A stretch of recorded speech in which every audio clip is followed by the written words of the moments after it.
நமச்சிவாய. திருச்சிற்றம்பலம். சிவாய நமக. சிவசிவாய நமக. நாம் செய்யும் தான தர்மங்கள் நம்மையும் ஏன் நம் தலைமுறையையும் நிச்சயம் காக்கும். இது அனுபவத்தில் உணர்ந்தது. ஓம் நமச்சிவாய என்ற மந்திரத்தை தினமும் சொல்லிக்கொண்டே வாருங்கள். ஓம் நமச்சிவாய என்ற பஞ்சாத்திர மந்திரத்திற்கு அதிசக்தி வாய்ந்த மருத்துவம் இருக்கிறது, மகத்துவம் இருக்கிறது, மகிமை பழக இருக்கிறது. அதுபோல நாம் ஏதேனும் ஒரு வகையில் யாருக்கேனும் ஏதாவது ஒரு நல்லது செய்து கொண்டே இருக்க வேண்டும். நம்மால் முடிந்த அளவுதான், கைக்கு மீறி செய்யக்கூடாது. நம்மால் என்ன முடியுமோ அதை நிச்சயம் செய்யலாம். அதுபோலவே தானத்தின் பலன்கள் என்பது நிறையவே இருக்கின்றது. தானம் என்பது நிறையவே இருக்கின்றது. அதில் முதலாவதாக அன்னதானம். அன்னதானம் நாம் செய்தால் தரித்திரமும் கடனும் நிச்சயம் நீங்கும். அதாவது இரண்டாவதாக வஸ்திர தானம். புதிய ஆடைகளை வாங்கி கொடுத்தால் ஆயுளை விருத்தி செய்யலாம். மூன்றாவது பூமி தானம். அந்த பிரம்மலோகத்தையும் ஈஸ்வர தரிசனத்தையும் நிச்சயம் அது கொடுக்கும். 4 கோதுமை தானம்.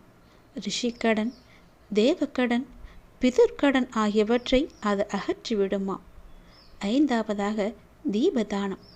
நம் கண் பார்வை தீர்க்கும் அது. 6 தங்க தானம். குடும்பத்தில் ஏற்பட்ட தோஷம் எல்லாமே நீங்கிவிடுமா. 7 வெள்ளி தானம். புத்திர பாக்கியம் உண்டாகும். 8 அரிசி தானம். பாவங்களை எல்லாம் போக்கும்.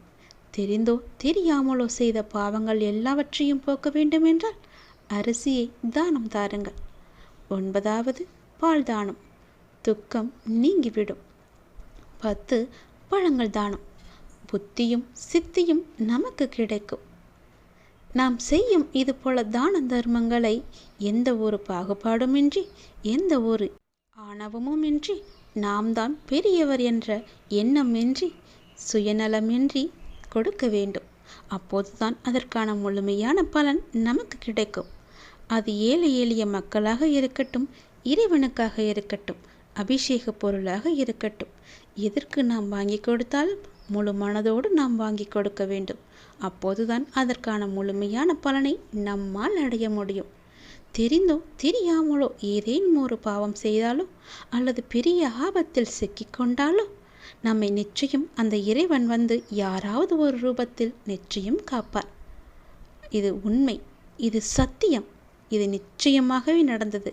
இது எனக்கு நேற்று முதல் நாள் நடந்தது.